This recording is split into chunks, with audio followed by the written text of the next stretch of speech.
Hello, welcome back to my channel English Sahitya. In this video, we are completed the story, the best Christmas present in the world. दुनिया में सबसे अच्छा Christmas उपहार और इसकी translation Hindi में हम इससे पहली वाली वीडियो में कंप्लीट कर चुके हैं, तो इस वीडियो में हम क्वेश्चन आंसर्स को कंप्लीट करेंगे. Okay, it's written by Michael Morpurgo. जो ये राइटर है, the Michael Morpurgo is an English children's writer. He has written more than 120 books. Morpurgo and Ted Hughes, a popular English poet, helped to establish the post of Children's Laureate, the United Kingdom. They wanted to highlight the importance of children's literature. Morpurgo served as the Children's Laureate from 2000 from 2003 to 2005. Okay, best Christmas present in the world. हमें इसमें क्या है, there are some dates and यहाँ पे ये जो dates वगैरह दी हुई है ये हम पहले भी डिस्क्राइब कर चुके हैं. तो आज हम थोड़ा सा समरी देख लेते हैं जो हमने लाइन बाय लाइन वीडियो में डिस्क्राइब किया है, उसको थोड़ा सा देख लेते हैं इसके बारे में. Okay, the narrator of the story went to a junk shop. जो इसमें नरेटर है वो क्या है, एक जंक शॉप मतलब कबाड़ी की दुकान में गया है. जो एक रोल टॉप टैक्स खरीदा. उसने क्या है, एक रोल टॉप टैक्स खरीदा जो क्या है, उसकी बहुत ही खराब स्थिति है. मैं ये स्टोरी को फिर से एक बार आपको रिमाइंड करवा रही हूँ, जिससे क्या है आप क्वेश्चन आंसर आपके अच्छे से आपको याद हो जाए. ओके, आपको स्टोरी के बारे में अगर अच्छे से पता होगा तो आप क्वेश्चन आंसर भी अच्छे से कर सकते हो. तो इसलिए आप अच्छे से ध्यान से सुनो. ओके, क्योंकि मैं इसको लाइन बाय लाइन पहले ही ट्रांसलेट कर चुकी हूँ. तो आप इससे पहले वाली वीडियो को आप देख सकते हो अच्छे से समझने के लिए. जैसे जो वो जो राइटर है वो क्या है, जो नरेटर है वो क्या है, एक कबाड़ की दुकान में गए हैं जो एक रोल टॉप टैक्स खरीदना चाहते हैं.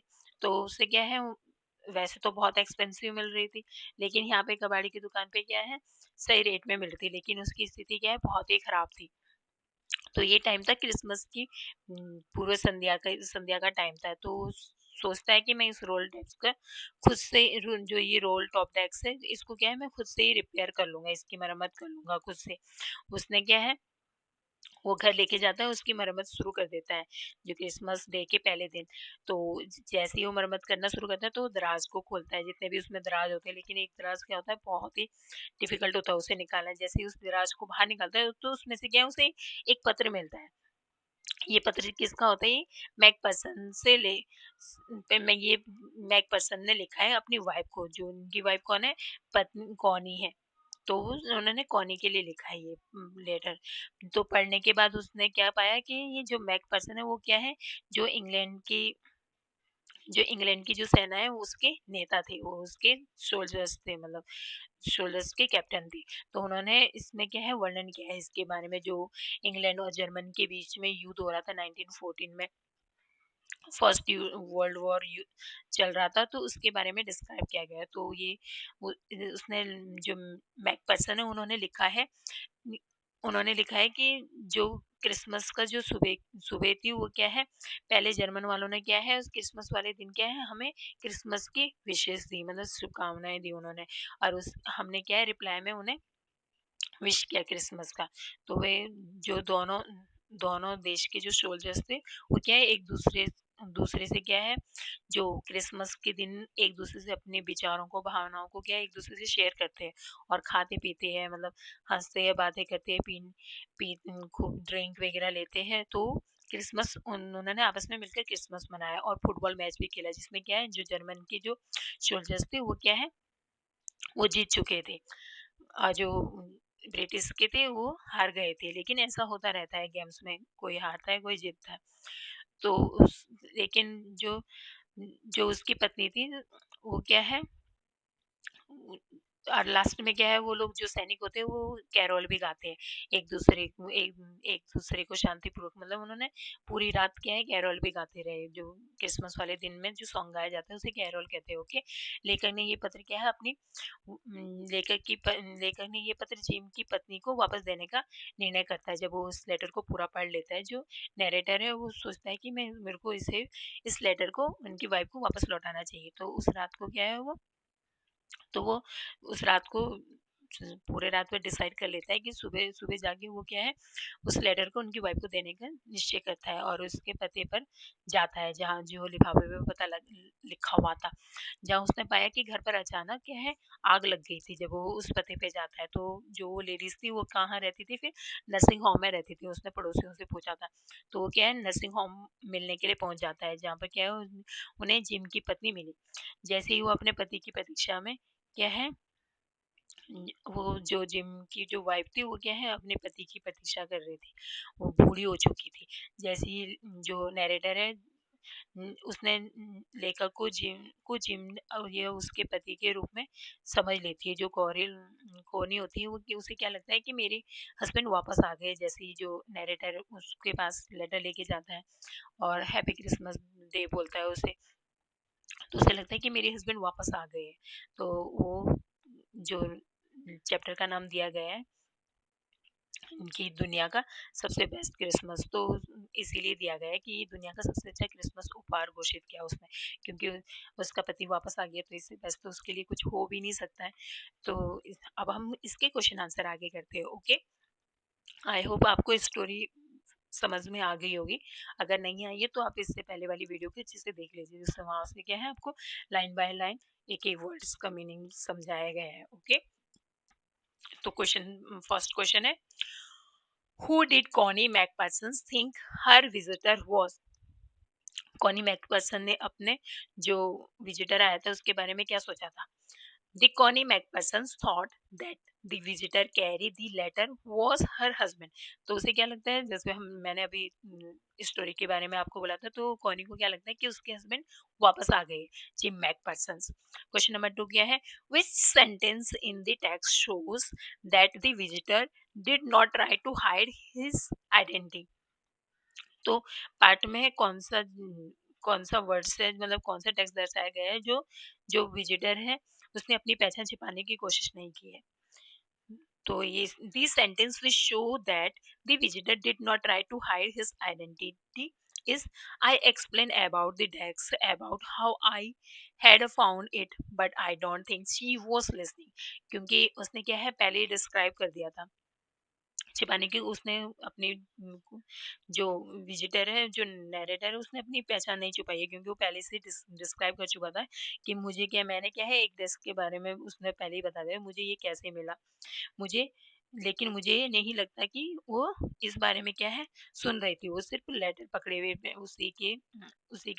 उसके दिमाग में सिर्फ वो लेटर ही था, मतलब उसी को देखती जा रही थी। वो कुछ सुन ही नहीं रही थी जो है नैरेटर कह रहा था। From this sentence we understand that although the author tries to the best to his best to explain how he found the letter in the old roll top decks, Mrs. Macpherson didn't pay the attention to his word. Rather, she stroked her letter tenderly with her fingertips। क्योंकि क्या है इस वक्त इसमें क्या है जो लेखक था वो तो समझाने की पूरी कोशिश करता है, लेकिन कि उसे पुराने रोल टॉप डेक्स से पत्र कैसे मिला। लेकिन जो मैक पर्सन जो मिसेस मैक पर्सन थी उसने क्या है उसके शब्दों पे क्या है अटेंशन ही नहीं किया, मतलब ध्यान ही नहीं दिया बिल्कुल भी कि वो क्या बोल रहा है, बल्कि उसने अपनी उंगलियों से क्या है she stroke the letter tenderly with her finger tips. वो क्या है अपनी उंगलियों से क्या प्यार से क्या है सिर्फ लेटर को ही सहला रही थी, क्योंकि वो उसे लेटर मिल जाता तो वो बहुत खुश हो जाती है। For how long do you think Connie had kept James' letter? Give the reason for your answer. Connie kept James। तो आपको क्या लगता है जो कॉनी थी उसने जिम के पत्र को कितने समय तक रखा था? तो इसका रीजन क्या हो सकता है? क्योंकि Connie kept Jim's letter for a long period of time.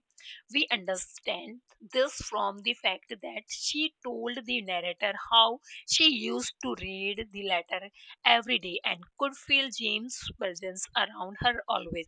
क्योंकि कॉनी ने जिम पत्र को काफी समय तक क्या है, अपने पास रखा हुआ था। तो इससे क्या समझ में आता है कि वो क्या है, बहुत दिनों से क्या है अपने पास संभाल के रखी थी, और एवरीडे मतलब डेली क्या है वो उस लेटरों को क्या है पढ़ती भी थी। जो जो लेटर थे उसे क्या है वो एवरीडे मतलब डेली पढ़ती थी, और जिससे क्या है उसे क्या लगता था, जिम की प्रेजेंस अराउंड हर ऑलवेज, मतलब उसे हमेशा महसूस होता है कि उसके आसपास ही है मतलब Jim. Why do you think the desk had been sold and when? तो आपको क्या लगता है कि डेस्क क्यों बेचा गया और कब? The roll-top desk was put up for sale when the house in which Mrs. Jim McPherson lived caught fire. तो रोल टैक्स डेस्क की बिक्री के लिए रखा गया था जब क्या है उसके घर में क्या है, जब जिस घर में जो मैकपर्सन थी, जो मिसेस मैकपर्सन रहती थी, उसमें क्या है आग लग गई थी। तो she was taken to Burlington House nursing home. तो क्या है उन्हें क्या है बर्लिंगटन हाउस नर्सिंग होम में ले जाया गया। तो most of the things got burn and were put up for sale there after. तो अधिकांश चीजें तो क्या है जल गई थी, बर्न हो गई थी। तो उसके बाद क्या है जो चीजें बची हुई थी उसे क्या है बिक्री के लिए रख दी गई होगी। ओके, रख दी गई थी। क्वेश्चन नंबर 3 क्या है, why do Jim and Hans think that games और sports are good ways to resolving conflicts? Do you agree? Jim और हैंस ऐसा क्यों सोचते हैं कि खेलकूद विवादों को सुलझाने का क्या है सबसे बेस्ट तरीका है? तो आप इस बात से एग्री हो? Do you agree?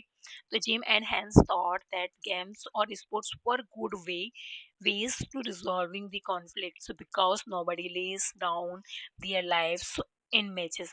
तो उन्हें क्या लगता था कि कोई भी अपनी जान नहीं देगा, and neither no childrens become और ऑर्फेंस, और कोई भी बच्चे क्या है अनाथ भी नहीं होंगे, और nor do wives become a widow और of martyred soldiers। तो क्या है कोई भी पत्नियां क्या है ना ही कोई सैनिक शहीद होंगे, शहीदों की की जो जो बीवियां होती है वो कोई भी क्या है विधवा भी नहीं होंगी, विडोज भी नहीं होंगी, विडो मीन्स विधवा नहीं होंगी। But Jim and Hans thought that war only lead to that. क्योंकि जिम और हंस को क्या दोनों दोनों क्या सोचते, जो युद्ध होता है वो क्या है एक सिर्फ डेथ और कॉन्फ्लिक्ट मतलब मृत्यु और संघर्ष और डिवेस्टेशन मतलब विनाश का कारण होता है सिर्फ devastation. And where is playing the match is a good way to end the conflict. जो मैच होता है वो क्या है संघर्ष को समाप्त करने का क्या है सबसे बेस्ट तरीका है। Yes I agree. ऑब्वियसली सब लोग इस बात से क्या है एग्री होंगे, लेकिन ऐसा करते नहीं है क्योंकि देखो वार से क्या होता है हानि होती है, अपोजिट वाले जो देश होते हैं उनकी भी, और जो लड़ते हैं उनकी भी, किसी की जान जाती है और पैसों का भी नुकसान होता है, हथियार भी जाते हैं, और जब बम ब्लास्ट वगैरह होते हैं इससे वातावरण भी खराब हो जाता है, सारी तरीके से क्या है नुकसान ही नुकसान होता है वॉर से। तो क्या है yes I agree with both Jim and Hans that playing the friendly matches is definitely an idea way to resolve the conflict between two countries and without any loss and of life and property। तो इससे क्या है ना ही life का loss होगा ना ही किसी property की। क्वेश्चन नंबर 4 क्या है, do you think this soldiers of the two armies are like each other or different from each other? Find your evidence from the story to support your answer। इसका answer क्या होगा? आपको क्या लगता है कि दोनों जो सेनाएं हैं वो क्या है एक दूसरे को एक दूसरे के समान है, एक दूसरे से या एक दूसरे से भिन्न है? तो इसके उत्तर में आंसर क्या होगा? This soldiers of the two armies are similar to each other as per the following reason derived from the story both armies celebrated Christmas together। तो क्या है कहानी से क्या लगता है हमें दोनों सेनाएं क्या है एक दूसरे में समान है, दोनों में सिमिलरिटी है। क्यों लगता है? क्योंकि बहुत army celebrated Christmas and they share good moments together for eating laughing drinking and talking with each others. और both armies play played a friendly football match approach to fact and conflict could have been resolved by playing a match। दोनों सेनाएं क्या है, प्यार से football खेलती और दोनों ने इसको भी स्वीकार किया कि मैच क्या है, मैच ही होना चाहिए हर चीज का हल। गेम खेल के ही हमें जैसे वॉर वगैरह नहीं होने चाहिए, क्या होना चाहिए, गेम खेलना चाहिए।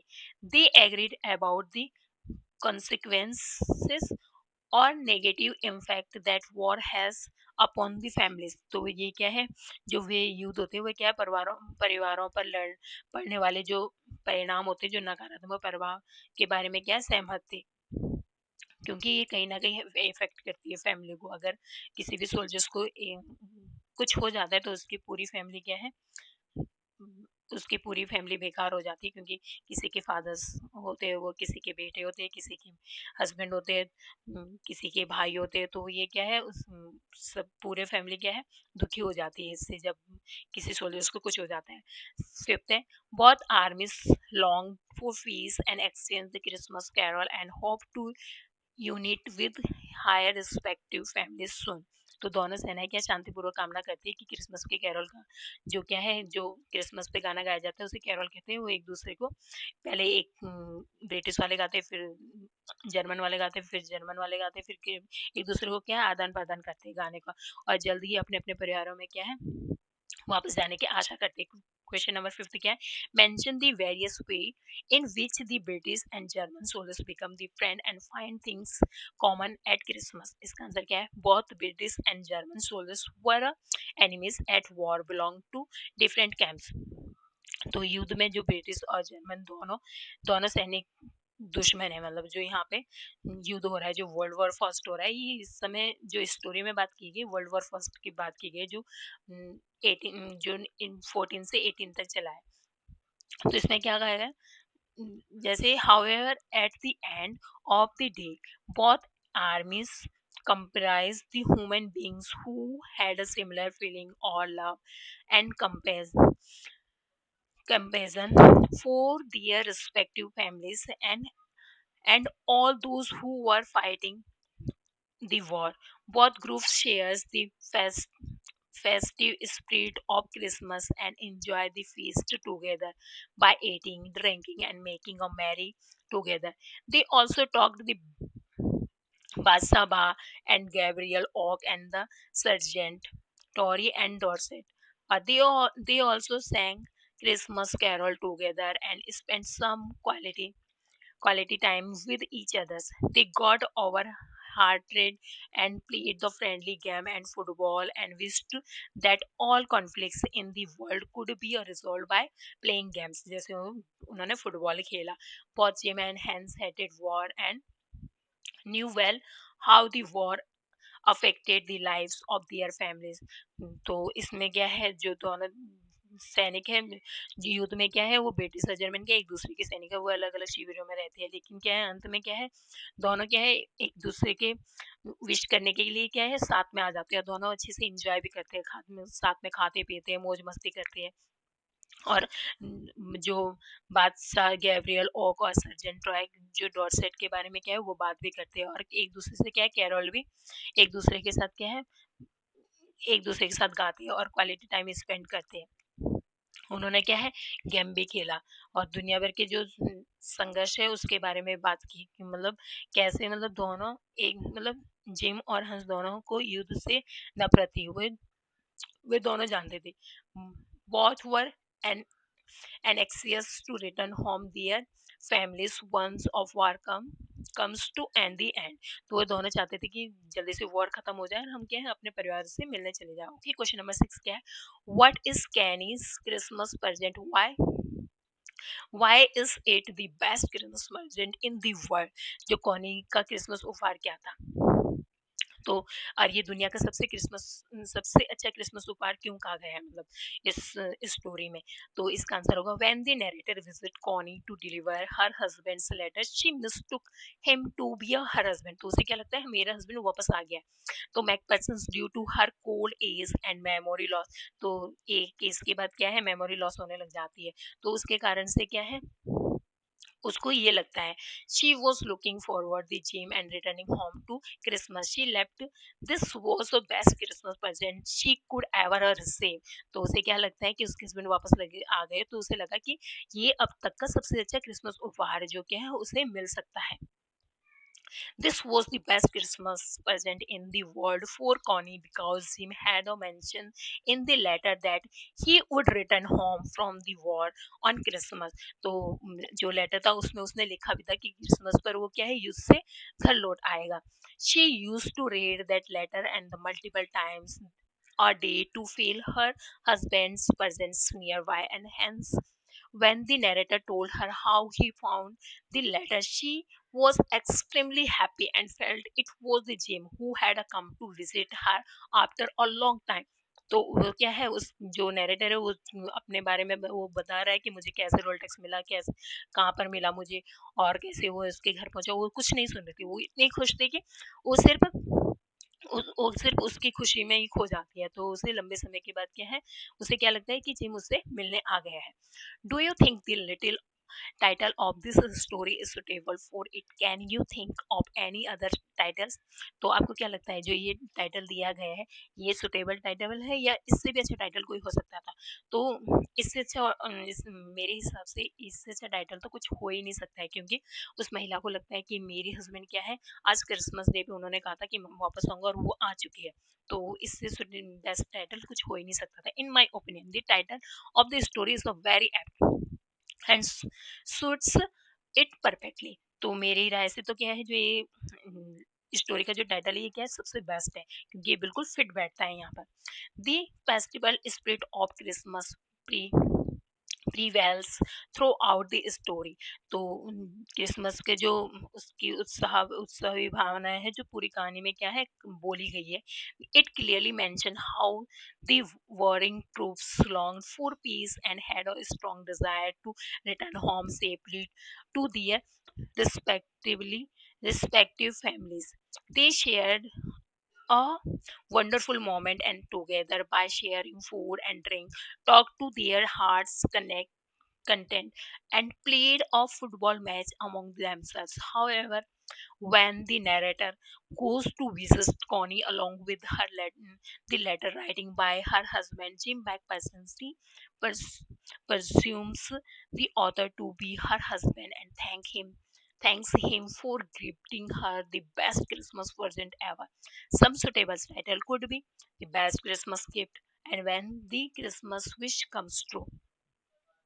तो और भी हो सकता है जैसे सर्वश्रेष्ठ क्रिसमस उपहार और या जब क्रिसमस की इच्छा पूरी होती है, तो ये भी टाइटल रख सकते हो वैसे, पर ये सबसे बेस्ट सुटेबल टाइटल है। ओके, जो राइटर ने दिया है। Okay, working with language. तो अब क्या है भाषा के साथ मतलब जो लैंग्वेज है उसके साथ वर्किंग। ओके, भाषा के साथ कार्य करना है। Question number 1, look at this sentence from the story. I spotted it in a junk shop in Bridport. तो क्या है मैंने क्या है इसे ब्रिस्पोर्ट मैंने इसे ब्रिस्पोर्ट की एक कबाड़ी की दुकान में देखा। The man said it was made in the early 19th century. This dash this one was the bad condition. तो यहाँ पे क्या है सबसे यहाँ पे सेंटेंस को देखना है और इसे क्या है फिलअप करना है। ओके, जो ये ब्रिस्पोर्ट की कबाड़ी की दुकान पे देखा उस आदमी ने क्या कहा, मतलब 19वीं शताब्दी की शुरुआत में था, ये बुरी हालत में था। तो जो the italicised verb are in the past tense. तो they they tell us what happened in the past and before now। Read the passage below and underline the verb in the past tense। तो क्या है आपको जो ये sentence दिया गया है तो इसको क्या है आपको देखना है, और जो इसमें पास्ट टेंस में दिया गया है उसको क्या है आपको अंडरलाइन करना है। जैसे क्या है मैंने यहाँ पर पहले ही अंडरलाइन कर लिया, आप सबसे पहले खुद से भी ट्राई कर सकते हो। ओके, पास्ट टेंस मतलब जो सेकंड फॉर्म आई हो, थर्ड फॉर्म आई हो, प्रेजेंट जैसे इस प्रेजेंट में आता है, वॉज फास्ट में आता है, और फर्स्ट फॉर्म प्रेजेंट में आती है, और सेकंड फॉर्म जैसे प्रेजेंट जो simple present tense past tense होता है उसमें सेकंड फॉर्म आती है, और थर्ड फॉर्म प्रेजेंट में हैज के साथ थर्ड फॉर्म आती है, और जो पास्ट में होता है हैड के साथ थर्ड फॉर्म आती है। तो यस यही डिफरेंस देखना है आपने। तो पास्ट टेंस में कौन से सेंटेंस ओके जैसे अ मैन गॉट, गॉट क्या है सेकंड फॉर्म है, तो ये क्या है सिंपल पास्ट टेंस में है, तो ये क्या है, पास्ट टेंस में है। ओके, तो आपको क्या है, पास्ट टेंस को बताना है। ट्रेन एंड सेट डाउन, तो सेट भी क्या है, सेकंड फॉर्म है, तो ये की भी क्या है, पास्ट टेंस है। The compartment was empty except for one day, तो क्या है, एक महिला को छोड़ के क्या है, डिब्बा क्या है, खाली था। तो ये क्या है, फास्ट टेंस की बात करें, देखो यहाँ पे वॉज है, सिंपल सिंपल पहचाने, अगर इज होगा, इज एम आर होगा, तो ये क्या है, प्रेजेंट टेंस में होगा। अगर वॉज है तो क्या है, ये पास्ट टेंस में है। She took her gloves up, तो क्या है, उसने अपने दस्ताने को क्या है, उतार दिए। दिए क्या है, मतलब जो हो चुका है, तो ये क्या है, ये भी सेकंड फॉर्म है, यहाँ पे ये भी सिंपल पास्ट टेंस है। Okay, of few hours later the police arrested the man, तो यहाँ पे क्या है, यहाँ पे भी सेकंड फॉर्म है। ओके, तो यहाँ पे भी क्या है, अरेस्टेड मतलब गिरफ्तार कर लिया है। They held him for 24 hours and then freed him, तो क्या है, उन्होंने क्या है, उन्हें 24 आवर्स के लिए क्या है, रोक के रखा। हेल्ड मतलब सेकंड फॉर्म है यहाँ पर भी। एज फ्री क्या है, उसने मुक्त कर दिया, फ्रीड मतलब फ्री। अगर फर्स्ट फॉर्म होती तो क्या है, फ्री का यूज होता है, यहाँ पे क्या है, सेकंड फॉर्म यूज किया गया, फ्रीड, तो ये क्या पास्ट टेंस में है। Okay, I hope you understand, right? Now look at these sentences. The veneer had lifted almost everywhere. Both fire and water had taken their role, their toll on this text. क्या है, हर जगह से क्या है, जो लिप्टेड vernier है, वो क्या है, उठ चुका था। और बहुत वो fire and water had taken their toll on this text, तो क्या आग और पानी दोनों ने इस टेक्स्ट पर क्या है, अपना क्या है, प्रभाव छोड़ दिया था। Notice the verb form had lifted and had taken their toll, तो क्या है, आपको क्या है, पता लगाना है, मतलब दोनों में। The author found the bought the text and the text in the past, तो इसमें क्या है, लिखा गया है, जो इससे पहले वाले लेखक ने क्या है, ढूंढ पाता है और खरीद लेता है। डेस्क क्या क्षति पूर्ण हो चुकी है, लेकिन लेखक के मिलने के बाद क्या है, जो उस खरीदने से पहले ही आग लग चुकी थी। इसमें क्या है, पहले और बाद, इसमें बात की गई है। Okay, the notice the verb form had lifted, तो ये क्या है, पास्ट परफेक्ट की बात करता है। हैड टेकन, ये भी पास्ट परफेक्ट की बात करता है। Okay, the author found and fought the desk in the past, तो यहाँ पे क्या है, फॉन्ड और फॉर, तो ये क्या है, सिंपल पास्ट टेंस की बात कर रहा है। Okay, the text was damaged before the author found it and bought it, the fire and water had damaged the text before the author found it and bought it, so क्या है, we also use the past perfect tense to show, we use verb form like had or damaged for an event in the earlier past, तो जो इन इन सेंटेंसों में जो use हुआ है, अगर जो चीज पहले खत्म हुई तो उसे क्या है, उसमें क्या है, पास्ट परफेक्ट टेंस का प्रयोग किया गया है। जो पहले चीज पहले जो कंप्लीट हुआ है, जो टेंस टेंस के हिसाब से जो पास्ट परफेक्ट टेंस का प्रयोग किया गया है, जो बाद में खत्म होगा उसमें क्या यूज करेंगे, पास्ट, जो सिंपल पास्ट टेंस है उसका यूज करेंगे। जैसे यहाँ पे यूज हुआ है, we also use the past perfect tense show that something was wished for except before and particular time in the past, for example I had always wanted one, तो यहाँ पर क्या है, सबसे पहले आपने टेंस टेंस को पढ़ा होगा। ओके, जो पास्ट परफेक्ट टेंस के रूल होते हैं, जो पहले काम खत्म होता है उसे क्या है, हम पास्ट परफेक्ट टेंस में पास्ट परफेक्ट टेंस का यूज करते हैं, मतलब हेड का यूज करते हैं वर्ब की थर्ड फॉर्म, और जो उसके बाद जो काम खत्म होता है उसमें क्या है, हम पास्ट सिंपल पास्ट टेंस का प्रयोग करते हैं। मतलब सिंपल पास्ट टेंस में क्या यूज होता है, सिंपल पास्ट टेंस में यूज होता है सेकेंड फॉर्म का प्रयोग किया जाता है, जो सिंपल पास्ट टेंस होता है। तो इसे समझने के लिए सबसे बेस्ट है, मतलब जैसे सेंटेंस है, जैसे the train had departed before, तो क्या है, जो ट्रेन थी वो मेरे स्टेशन पहुंचने से पहले क्या है, जो ट्रेन जा चुकी थी, मतलब आई रिच द स्टेशन, मतलब ये इसमें क्या बोल रहा है, जो ट्रेन थी वो क्या है, जा चुकी थी, तो जो पहले हो गया है काम उसे क्या हम पहले सेंटेंस में बनाएंगे और पास्ट परफेक्ट टेंस में बनाएंगे। The train had departed before I reach the station, जब तक मैं क्या है, स्टेशन पहुंचा, तो इसके ये भी सिंपल से टेंसेस है। तो सबसे बेस्ट क्या है, आपको इसमें क्या याद करना है, जो जो काम क्या है, जो कार्य क्या है पहले कंप्लीट होगा उसे क्या है पास्ट परफेक्ट टेंस में बनाएंगे, और जो उसके बाद कार्य कंप्लीट होगा उसे क्या है पास्ट इंडेफिनिट का प्रयोग करेंगे उसके लिए। Okay, we also use the past perfect tense to show that something was wished for the accepted before a particular time in the past. Okay, I had always wanted one. तो ये भी यहाँ पर ऐसे भी इसका पास्ट टेंस का प्रयोग किया जा सकता है, जैसे कि मैं हमेशा से एक चाहता था। तो इसका प्रयोग जैसे discuss with your partner the difference in the meaning in the sentence below. When I reached the station, the train left. जब मैं क्या स्टेशन पहुंचा तो क्या है ट्रेन चल पड़ी थी।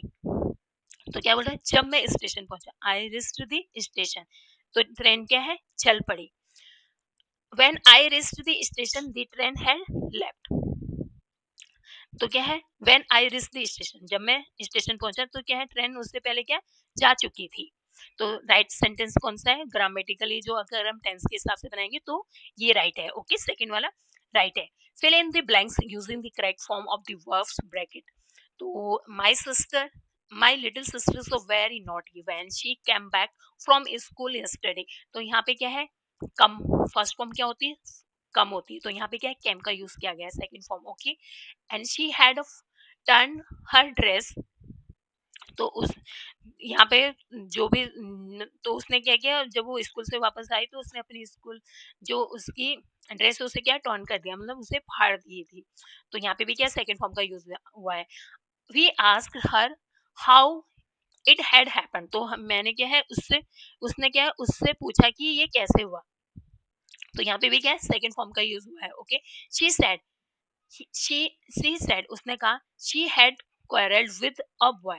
तो उसने क्या कहा उसने कहा she had quarreled with a boy। तो उसने कहा बताया कि उसके क्या है एक लड़के के साथ क्या झगड़ा हो गया था। तो क्या है झगड़ा पहले हो गया था तब उसने कहा, तो यहाँ पे सेकंड फॉर्म यूज हुआ है। अब देखो यहाँ पे पास्ट परफेक्ट टेंस का यूज हुआ है, तो ऐसे यूज कर सकते हो कि she had beaten him in a race and had tried to push her। तो उसने क्या है उसे एक दौड़ में हरा दिया था, जिससे क्या उसने उसे धक्का मारने की कोशिश की थी। तो उसने उसने उसे क्या है हरा दिया था।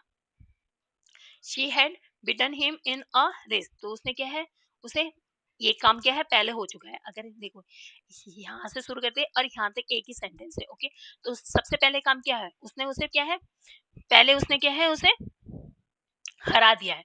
तो she tries to push her. तो उसने क्या है उसे धक्का मारने की कोशिश की। तो पहले कौन सा काम किया उसने उसे मारा या उसे हरा दिया। तो उसके बाद क्या किया उसने उसने उसे धक्का मारने की कोशिश की। तो जो बाद में हुआ है काम उस जो she she had beaten him in the race and he had tried to push her। तो उसने क्या है उसे हरा दिया था। तो उसने क्या है उसे धक्का मारने की कोशिश की। she had told the teacher and so he had chased her। तो उसने क्या है जो उसके टीचर थे उसको बताया, इसलिए उसने क्या है उसका पीछा किया। चेस्ट मतलब पीछा करना। And she had Fallon down and had torn her dresses. तो क्या है इससे क्या वो गिर गई थी एंड उसकी जो ड्रेस थी वो क्या है टॉर्न हो गई थी। And underline the verbs and arrange them in two columns past and earliest. तो क्या है यहाँ पर क्या है जो सेंटेंस दिए गए इनको क्या है आपको कॉलम में डालना है, जो पास्ट में अर्लियर पास्ट में और पास्ट टेंस में। तो पास्ट टेंस में क्या है सेकंड फॉर्म होगी आएगी आएगी और अर्लियर पास्ट में क्या होगा। ओके, देखते हैं। My friend set out to see cave in the next town, but I stayed at home because I had seen them already। क्या मेरे दोस्त ने क्या है अगले शहर की गुफाओं को देखने के लिए निकले थे। तो क्या है लेकिन मैं घर पर ही रह गया क्योंकि मैंने क्या उसे पहले ही देख लिया था। I had seen them already, मैंने क्या उसे पहले ही देख लिया था। When they arrived at the station, जब वे क्या स्टेशन पहुंचे दी देयर ट्रेन हैड लेफ्ट। तो जो ट्रेन थी वो क्या है पहले ही जा चुकी थी, तो ये क्या है पास्ट परफेक्ट टेंस में है और ये क्या है सिंपल पास्ट टेंस में है, क्योंकि वो बाद में पहुंचा वहां पर, उससे पहले क्या है उनकी ट्रेन जा चुकी थी। They came back home by but by that time I had gone out to see the movie. They came back, तो वे क्या है घर वापस आ गए, वो क्या है घर वापस आ गए, but by that time I had gone out to see the movie, लेकिन तब तक मैं मूवी देखने बाहर चला गया था। लेकिन उससे पहले क्या है मैं क्या है मूवी देखने बाहर जा चुका था। तो पहले कौन सा मूवी देखने जा चुका था, उसके आने से पहले जो वे घर वापस आ गए थे, लेकिन क्या है उससे पहले क्या है मूवी देखने जा चुके थे। तो पहले कौन सा हुआ है मूवी देखने जाने का काम हुआ है। तो so they sat outside and ate the lunch I had packed for them। तो क्या है इसलिए वे क्या है बाहर ही बैठे हुए थे। they sat outside and ate the lunch, और दोपहर का खाना खाया जो क्या है मैंने क्या है उनके लिए पहले ही क्या है पैक कर लिया था। मतलब ये भी क्या है पहले हुआ है, तो इसमें भी क्या यूज किया है पास्ट परफेक्ट टेंस का। By the time I return they had Fallon asleep, जब तक मैं लौटा तो वो क्या है सो चुके थे। तो क्या है वो पहले ही सो चुके थे जब तक क्या है वो रिटर्न हुआ, तो ये क्या है सिंपल पास्ट टेंस का यूज हुआ है, और ये क्या है पहले ही सो चुके थे, तो ये पास्ट परफेक्ट टेंस का प्रयोग। मतलब पास्ट परफेक्ट टेंस का जो रूल है वो क्या है जो पहले खत्म होगा उससे पास्ट परफेक्ट टेंस में का यूज किया जाएगा, उसमें हेल्पिंग वर्ब की हेड और वर्ब की थर्ड फॉर्म, और जो काम बाद में खत्म होता है तो उसके लिए क्या है simple present tense simple past tense का यूज किया जाएगा, मतलब वर्ब की और सेकंड फॉर्म का यूज किया जाएगा। ओके, जैसे माय फ्रेंड सेट आउट, देखो ये क्या है सेट आउट क्या है सिंपल पास्ट टेंस है क्योंकि सेकंड फॉर्म का यूज हुआ है। To to see the cave in the next town but I stayed at home, और ये भी क्या है सेकंड फॉर्म का यूज हुआ है। और आज इसकी सिंपल से पहचान है जहाँ पे हैड का यूज होगा और वर्ब की थर्ड फॉर्म आएगी, वहां पे क्या है सिंपल परफेक्ट टेंस का यूज हुआ है। जैसे हम यहाँ पर जो डिवाइड किया गया है जैसे दो, तो यहाँ पर हम देख लेते हैं ये पास्ट टेंस है और ये अर्लियर पास्ट टेंस है, जो मतलब पहले काम खत्म होगा उसके लिए क्या यूज किया गया यहाँ पे अर्लियर पास्ट टेंस, मतलब इसका मतलब है पास्ट परफेक्ट टेंस का यूज होगा। ओके, जैसे यहाँ पे सेट आउट एंड स्टेड, ये क्या है सेकंड फॉर्म है, वैसे स्टेड स्टेड ये थर्ड फॉर्म भी यूज में भी यही होता है, अराइव्ड अराइव्ड, इससे इसको समझा नहीं जा सकता है। जैसे कैम कम, ओके ये सेकंड फॉर्म है। सेट एट, एट क्या है ये एट की क्या है थर्ड फॉर्म क्या होगी इटन होगी, ये क्या है आपको वर्ब्स को याद करना होगा फर्स्ट सेकंड थर्ड फॉर्म को। ओके, और रिटर्न ये फर्स्ट सेकंड थर्ड एक ही फर्स्ट फॉर्म होगी इसकी रिटर्न, और रिटर्न रिटर्न ये थर्ड फॉर्म भी यही होगी। लेकिन इसकी सिंपल से पहचान क्या है आपको अच्छी आसानी से आप इसको पहचान सकते हैं, इसमें क्या है हेड का प्रयोग होगा, सिंपल पास्ट परफेक्ट टेंस में क्या है हेड का प्रयोग होता है, लेकिन सिंपल पास्ट टेंस में कोई भी हेल्पिंग वर्ब यूज नहीं होती है, सीधा वर्ब की सेकंड फॉर्म यूज होती है। ओके, बस नेगेटिव में क्या है डिड का प्रयोग होता है, और यहाँ पे क्या है नेगेटिव में भी इंट्रोगेटिव में भी सारी जगह क्या है सिर्फ हेड का प्रयोग होगा। ओके, इसलिए आप आसानी से इसे पहचान सकते हो, जैसे had seen, had left, had gone, verb की थर्ड फॉर्म यूज हुई साथ में हेड के साथ, had packet packet, had fallen. Okay, next है dictionary word. By the end of journey we had run out of drinking water। Look at the verb run out of in this sentence, it is a phrasal verb, it has two parts, a verb and prepositions, or and developed phrasal verbs often have a meaning that are a different form and meaning of their parts। Find these phrasal verbs in the story। आपको क्या है जो ये phrasal verbs दिए गए हैं उनको क्या है आपको स्टोरी में छानना है। ओके, जैसे जैसे burn out, light up, look on and run out and keep out। So write down the sentence in which they occur and consult the dictionary and write down the meaning that you think matches the meaning of the phrasal verbs in the sentence। तो क्या है आपको देखना है burn out मतलब जलकर राख हो गया है, तो इसका सेंटेंस में कैसे यूज किया गया है। The house number 12 turned out to be nothing but a burn out shell। तो यहाँ पे क्या है burn out shell, the roof gaping of windows and burned up। This line implies that the house was destroyed by fire. तो इस पंक्ति में का क्या अर्थ है, इसमें क्या है, जो घर है वो क्या आग से क्या है नष्ट हो गया। तो यहाँ पे जो प्रेसेस यूज किया जा सकता है, ये क्या है बर्न आउट, मतलब राख जलकर क्या है खाक हो गया है। नेक्स्ट क्या है लाइट अप, लाइट अप मतलब प्रकाश करें। तो that was the moment her eyes lit up with recognitions and her face become a suppressed with a sudden glow of happiness। तो इस इसमें क्या है, जो उसे ये वो क्षण था जब क्या है उसकी आंख में क्या है, उसकी उसकी पहचान से क्या है चमक उठी। तो उसका चेहरा क्या है अचानक से क्या है, उसका चेहरा क्या है एकदम से क्या है सपेज to with a sudden glow with happiness. उसके फेस पे क्या अचानक से खुशी आ गई थी, मतलब चमक से भर गया था। This line implies that Connie's face brightened up with happiness। तो इस लाइन का मतलब क्या होगा, जो कॉनी का चेहरा था वो क्या है खुशी से चमक उठा था। Look on, hence Wolf and I looked on and cheered, clapping our hand and stamping our feet to keep out the cold as much as anything। तो इसमें क्या है, जो मतलब लुक ऑन में क्या है देखिए, और जो इसमें हंस और उल्फ थे उन्होंने क्या है, हमने मैंने क्या है वो हंस और उल्फ ने क्या है ठंड से बचने के लिए क्या है तालियां बजाई और पैर पटकते हुए देखा और खुशी मनाई। तो इसका मतलब क्या होगा, दिस लाइन इम्प्लाइज। तो जो ये पंक्तियां हैं इसका क्या मतलब होता है, that both Jim and Hans watch the cheered each other while playing of football match.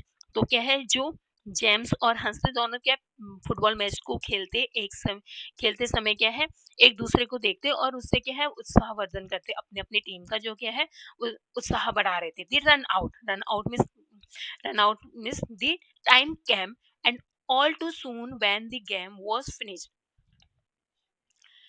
The snap, the snaps, the snaps and the run and the sauces had long since run out, and we knew it was all over. All over, this line implies that the game was over, and so was the run and food that was all used up। तो वो जो क्या है इस पंक्ति में का तात्पर्य क्या है, जो खेल खत्म हो गया था तो मजा जो खाने में जो मजा कर रहे थे वो क्या है खत्म हो गया था। कीप आउट, कीप आउट मतलब keep out, keep out hence the wolf and looked on and the cheered, clapping our hand and stamping our feet। Keep out मतलब बाहर रखें, वुल्फ हंस और उल्फ और मैंने देखा कि ठंड से बचने के लिए क्या अपने हाथ से क्या ताली बजा रहे थे। Keep out the cold much of anything, this lines implies that they tried to avoid the cold by clapping their hands and stamping their feet। तो क्या है वो इस पद्धति से क्या मिलता है, हमें ताली बजा करके एक दूसरे को क्या है हाथ पटक पटक करके वेट कर रहे थे। The noun noun phrases. Noun phrases. Read the following sentence. I took out the small blank tin box. The phrase I took out a small black in tin क्या है ये देखो, ये एडजेक्टिव है, ये क्या है बिल्कुल सीक्वेंस में लगाया गया है। The phrase in italics in a noun phrase, it has the noun, इसमें नाउन क्या है बॉक्स है, as the need word and three adjective preceding it. तो इसमें क्या है जो टीन है क्या है, ये क्या है एक नाउन है और इससे पहले क्या है तीन एडजेक्टिव दिखाए गए हैं, मतलब तो इसका सीक्वेंस दिखाया गया है। Notice in the order which adjective acquire. तो ये क्या है आपको क्या है इसका इसके जो इसके क्रम है उसको देखना है। जैसे साइज, जो साइज मतलब आकार है, स्मेल मतलब जो स्मॉल है। तो इस सबसे पहले क्या है इसके साइज के बारे में बात की गई है जो क्या है स्मॉल है, फिर उसके बाद क्या है कलर की बात की है जो क्या है ब्लैक है, एंड मटेरियल अब फिर उसके बाद क्या है मटेरियल के बारे में बात की है जो क्या है टीन का बना हुआ है, of which it is made मतलब जिससे क्या है ये बना हुआ है। तो we rarely use more than four adjective before a noun and there is a no rigid order in which they are used thought and there is a prepared order to modifiers and adjectives in the noun and phrases as a given below। तो क्या है इसमें क्या है कैसे sequence में लगाया जाए एडजेक्टिव का प्रयोग कैसे किया जा सकता है। जैसे डिटरमाइन ए और एन, सबसे पहले क्या है ए और एन का यूज किया जाता है, एंड देन उसके बाद क्या है ओपिनियन और जो फीलिंग होती है उसको पहले लिखा जाता है। अगर नाउन जो एडजेक्टिव के जो सीक्वेंस होता है उसमें क्या है, सबसे पहले फीलिंग को लिखा जाता है। ओके, जैसे क्या है, nice, lazy, beautiful, and then उसके बाद क्या है, साइज और शेप और एज का यूज किया जा सकता है, जैसे tall, around, round, old, young. Then क्या है, कलर का यूज किया जाता है। मॉडिफायर 3 में क्या है, कलर्स का यूज किया जाता है। इसका सीक्वेंस है ये। ओके, जैसे red, white, light and dark. Next है फोर्थ, क्या है, सिल्क, कॉटन और वुलन। अगर ये मटेरियल आते हैं तो इसका यूज किया जाता है, इसका सीक्वेंस। और नेक्स्ट लास्ट में क्या है, नाउन का यूज किया जाता है। तो ये क्या है, एडजेक्टिव के बारे में बता रहा है कि कैसे यूज करेंगे। जैसे एलिफेंट की विशेषता क्या क्या हो सकती है, जो इसके इसकी विशेषता, जैसे एलिफेंट कैसा हो सकता है, enormous, large, cheerful, wild, medium size. तो ये क्या है, एलिफेंट के बारे में दिखाया गया है। एलिफेंट कैसा हो सकता है, विशाल हो सकता है, मतलब इसकी विशेषता बताई गई है। मतलब इस फेस कैसा हो सकता है, राउंड हो सकता है, चीयरफुल हो सकता है, हंसमुख, और कैसा हो सकता है, मोटे गोल आकार का हो सकता है। और बिल्डिंग कैसी होती है, मल्टी कलर की हो सकती है, ब्लू, रेड, मीडियम साइज की हो सकती है। और पानी की एडजेक्टिव को बताया गया है, ब्लू एंड कोल्ड। तो पानी कैसा हो सकता है, ब्लू हो सकता है कलर में और कोल्ड भी हो सकता है। ओके, तो ये क्या है, इस ये यहाँ पे पैराग्राफ वगैरह है, तो इसे आप क्या है, खुद से कर लीजिए। ओके, ये लेटर राइटिंग है। तो आपको लेटर राइटिंग में मैंने आपको क्या है, नेक्स्ट वीडियो में अच्छे से एक्सप्लेन करूंगी। ओके, और ये जो स्टोरी दी गई है इसको क्या है, फिलअप किया गया है। आप खुद से भी फिलअप कर सकते हो, मैंने आपके लिए फिलअप करके दे दी है। Okay, thank you for watching and don't forget to like and subscribe. So thank you, please.